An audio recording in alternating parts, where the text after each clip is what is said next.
Waalaikumsalam.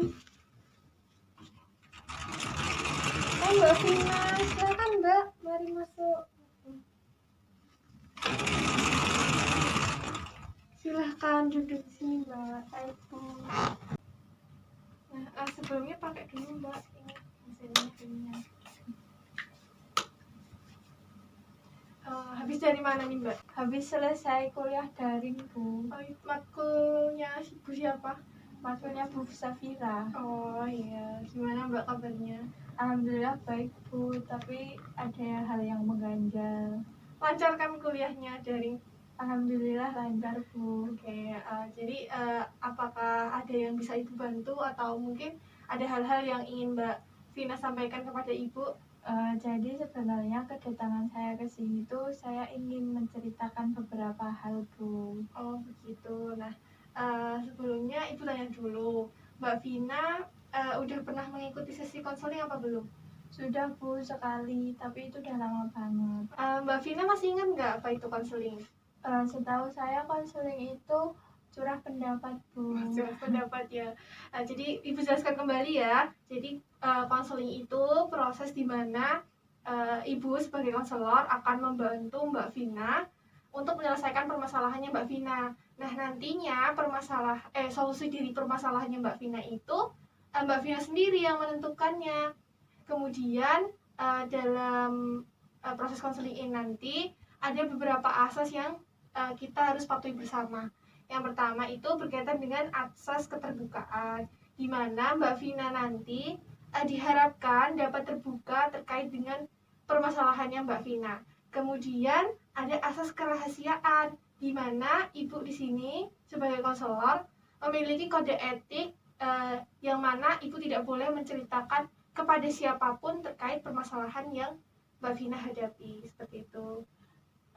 Jadi gitu ya Bu. Jadi aman kan Bu? Iya aman Mbak. Nah selain itu juga di dalam proses konseling ini nanti ada batasan-batasan yang harus sama-sama kita patuhi. Yang pertama, di mana Mbak Vina ini nanti dalam menceritakan permasalahan Mbak Vina, bagaimanapun emosi Mbak Vina, bagaimanapun perasaannya Mbak Vina, diharapkan Mbak Vina tetap menjaga sopan dan santunnya, tetap menjaga tindakannya seperti itu. Kemudian ada yang kedua, di mana Mbak Vina harus dapat terbuka dengan permasalahannya Mbak Vina agar Ibu nanti bisa membantu Mbak Vina untuk menemukan solusi dari permasalahannya Mbak Vina. Dan kemudian juga kita harus sama-sama menjaga rahasia. Apapun yang terjadi selama proses konseling ini nanti, ketika kita sudah selesai, kita harus sama-sama bisa menjaganya, tidak boleh diceritakan kepada siapapun. Sampai sini apakah bisa dipahami Mbak? Bisa Bu. Oke. Kemudian juga dalam proses konseling ini nanti kita dibatasi oleh waktu. Bagaimana jika satu sesi ini nanti kita laksanakan selama 40 menit Mbak? Setuju Bu, cukup kok 40 menit. Oke, kalau begitu bisa kita mulai ya. Silahkan Mbak Vina sebelumnya untuk mengisi lembar inform consent ini sebagai persetujuan bahwa Mbak Vina datang ke Ibu itu tanpa ada paksaan. Gitu, silahkan.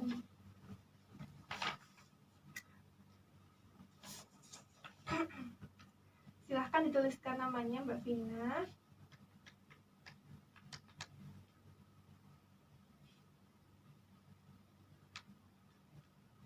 Jangan lupa untuk ditandatangani Mbak. Ini sudah. Oke. Terima kasih ya. Baik, selanjutnya silahkan Mbak Vina untuk menceritakan apa yang sedang Mbak Vina hadapi ataupun apa yang sedang Mbak Vina rasakan. Jadi begini Bu, saya itu kan orangnya nggak bisa lihat orang lain kecewa dan ingin selalu membahagiakan orang lain.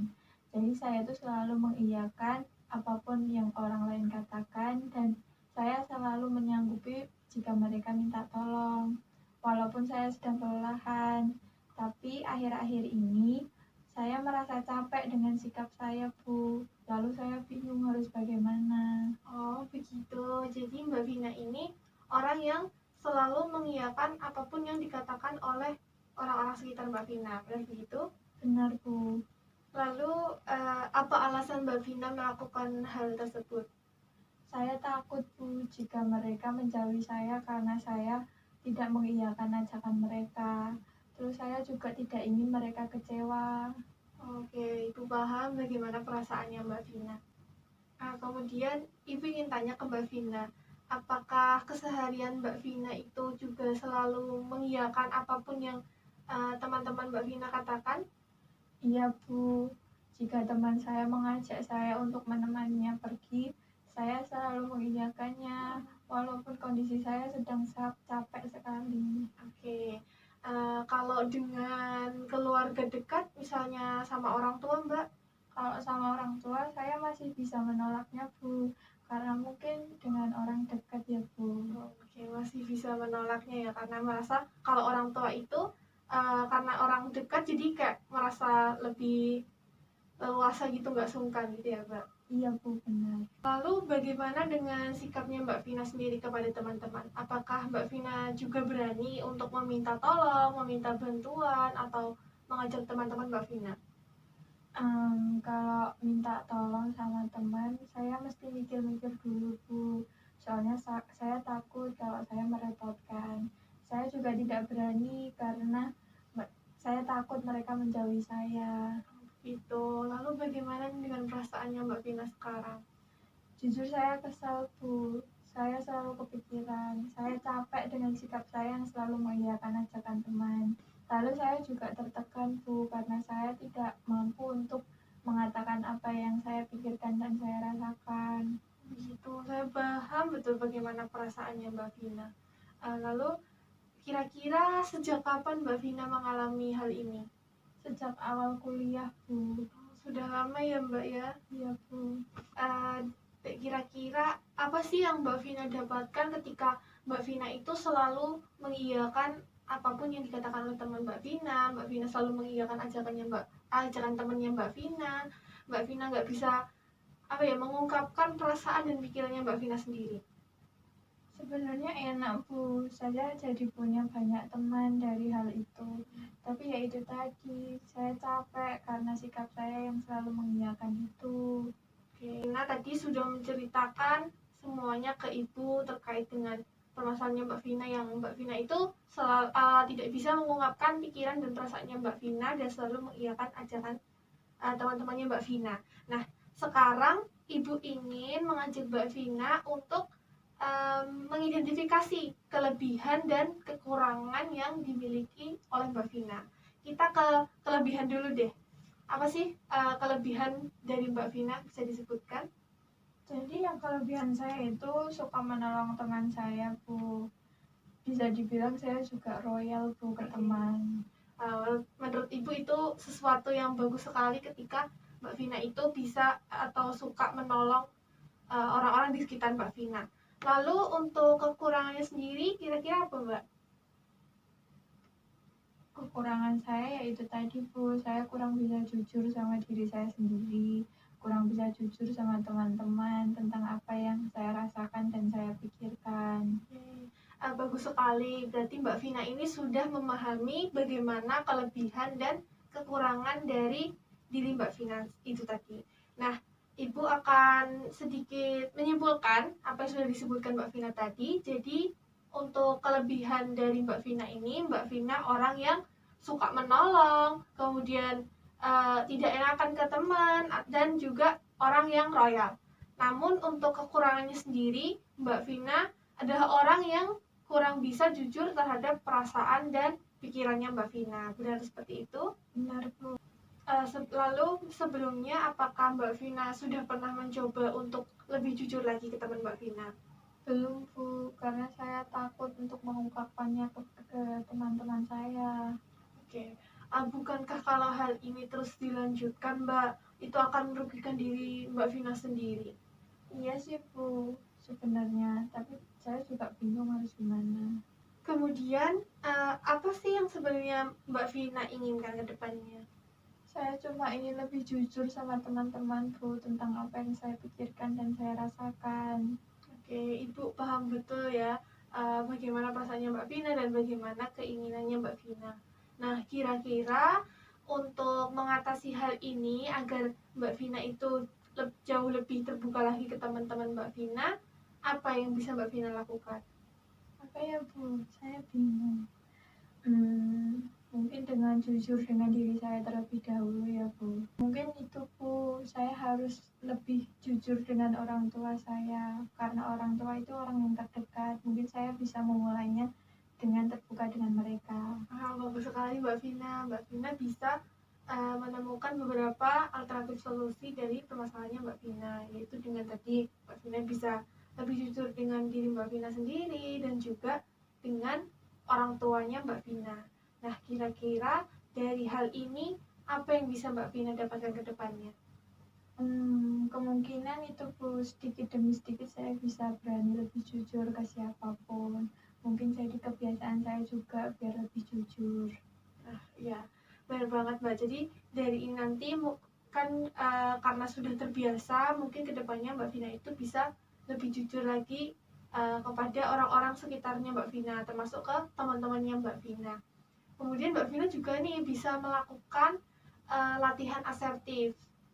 Bagaimana ya itu Bu? Ya, jadi di latihan asertif ini Mbak Vina bisa berada di depan cermin, kemudian Mbak Vina mengungkapkan apa yang menjadi pikiran dan perasaannya Mbak Vina. Ceritakan apapun yang Mbak Vina rasakan, apapun yang Mbak Vina pikirkan. Jadi seperti berbicara dengan diri sendiri gitu loh Mbak. Jadi kayak di depan cermin Mbak Vina ngomong terus seperti itu. Oh begitu, baik Bu, nanti saya akan coba. Oke ya, bagus sekali ya Mbak Vina. Kalau Mbak Vina nanti bisa mencobanya, dilatihkan terus. Jadi nanti lama-kelamaan Mbak Vina akan terbiasa dan bisa untuk mencobanya ke teman-teman Mbak Vina. Nah, kemungkinan apa sih yang bisa Mbak Vina dapatkan ketika nantinya Mbak Vina menerapkan solusinya ini? Ya pasti itu Bu, ada yang suka dan tidak suka Bu. Ya, bagus sekali. Mbak Vina juga sudah bisa mengidentifikasi ya kemungkinan yang akan terjadi. Nggak apa-apa kalau ada yang suka atau tidak suka, itu hal yang wajar. Nah, selanjutnya Ibu ingin Mbak Vina tuliskan apa yang menjadi masalahnya Mbak Vina dan juga solusi permasalahannya dalam self-help ini ya Mbak. Silakan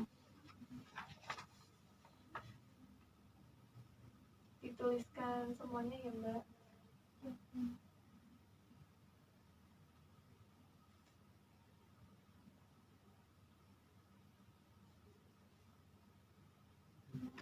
Sudah. Oke, terima kasih Mbak Vina. Nah, bagus sekali ya Mbak Vina tadi sudah menuliskannya di format self-help ini. Lalu Ibu ingin Mbak Vina mencoba mengingat kembali, menyimpulkan apa yang menjadi permasalahan Mbak Vina tadi, kemudian juga terkait dengan solusi permasalahan yang sudah Mbak Vina sebutkan tadi. Silahkan. Jadi tadi saya datang ke Ibu dengan perasaan yang capek dan kesal karena saya tidak mampu bersikap jujur, mengungkapkan apa yang saya pikirkan dan saya rasakan. Tapi karena saya ingin merubah sikap itu, saya akan mencoba latihan asertif Bu. Oke, bagus sekali Mbak Vina sudah bisa memahami ya, jadi masalahnya apa, lalu solusinya juga apa, Mbak Vina sudah menyebutkannya. Lalu gimana nih perasaannya Mbak Vina sekarang? Sekarang saya menjadi lebih tenang Bu. Wah, saya juga ikut senang nih karena Mbak Vina sudah bisa menemukan solusinya. Dari solusi yang sudah Mbak Vina sebutkan tadi, kira-kira apa yang kedepannya akan Mbak Vina lakukan? Saya akan mencoba latihan asertif Bu dengan mengungkapkan apa yang saya rasakan dan saya pikirkan di depan cermin. Lalu jika saya sudah siap, saya akan menerapkannya pada orang tua saya terlebih dahulu, kemudian baru ke teman-teman. Oke, bagus sekali Mbak Vina. Nah, kira-kira kapan nih Mbak Vina akan mulai melakukannya? Mungkin bisa dimulai dengan hari ini Bu. Oke, baik. Nah, bagus sekali Mbak Vina. Saya yakin Mbak Vina bisa melakukannya asalkan Mbak Vina bersungguh-sungguh untuk menerapkan latihan asertif dan juga mulai mengungkapkan perasaan dan pikiran Mbak Vina tadi ke orang tuanya Mbak Vina, baru ke teman-teman Mbak Vina. Iya Bu, saya akan bersungguh-sungguh. Oke, nah tidak terasa nih Mbak, kita sudah hampir 40 menit. Bagaimana jika kita akhiri sesi konseling sampai di sini? Baik, Bu. Nah, bagaimana jika kita lakukan sesi konseling berikutnya untuk mengevaluasi terkait dengan penerapan solusi yang Mbak Vina sebutkan tadi? Apakah bisa disepakati? Bisa, Bu. Lalu bagaimana jika kita lakukan di minggu depan, Mbak? Kemungkinan di hari yang sama dan juga di jam yang sama. Apakah Mbak Vina setuju? Iya, Bu, saya setuju. Oke, kalau begitu kita akan berjumpa kembali di minggu depan untuk mengevaluasi apa saja yang sudah Mbak Vina lakukan. Gitu ya. Iya, Bu. Nah, sebelum Mbak Vina meninggalkan ruangan ini, Ibu ingin Mbak Vina menuliskan evaluasi terkait proses ini. Silahkan dijawab dengan jujur ya, Mbak. Iya, Bu.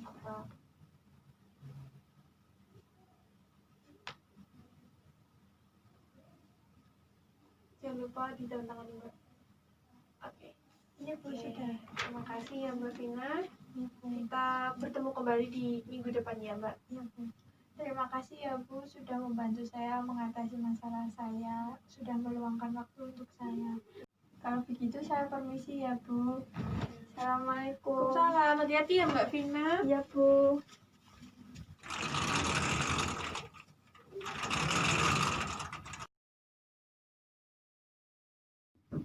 Assalamualaikum. Waalaikumsalam. Mbak Vina, silakan Mbak, mari masuk. Silahkan duduk di sini, Mbak. Baik, Bu. Pakai antisnya dulu ya, Mbak. Iya, Bu. Nah, gimana nih kabarnya Mbak Vina sekarang? Alhamdulillah sudah lebih baik, Bu. Oh, alhamdulillah. Lagi sibuk apa, Mbak? Itu, Bu, persiapan buat ujian akhir semester. Oh, persiapan untuk ujian akhir semester. Nah, Mbak Vina, sesuai dengan kesepakatan kita di minggu lalu, kalau di minggu ini kita mengadakan sesi konseling kembali untuk mengevaluasi terkait penerapan solusi dari permasalahannya Mbak Vina, seperti itu. Namun juga perlu diketahui bahwasanya dalam sesi kali ini kita hanya berfokus pada mengevaluasi saja terkait bagaimana pelaksanaannya, bagaimana hambatan dan juga kendala yang Mbak Vina hadapi. Seperti itu ya, Mbak. Iya, Bu. Lalu sesi ini juga kita dibatasi oleh waktu. Bagaimana jika kita menggunakan waktu selama 20 menit saja, Mbak? Baik, Bu, 20 menit saya rasa sudah cukup. Harapannya juga selama proses konseling ini nanti Mbak Vina bisa berpartisipasi aktif dan juga terbuka menceritakan apa saja yang Mbak Vina alami selama 1 minggu yang lalu, 1 minggu keperjalanan ini terkait dengan solusi permasalahannya Mbak Vina, gitu ya. Baik, Bu, saya akan berusaha aktif dalam sesi konseling ini. Oke, baik sekali. Ibu ingin Mbak Vina untuk mengulas kembali nih apa saja yang sudah kita bicarakan di minggu yang lalu. Jadi minggu lalu saya kurang mampu dalam jujur mengatakan perasaan dan pikiran saya kepada teman-teman.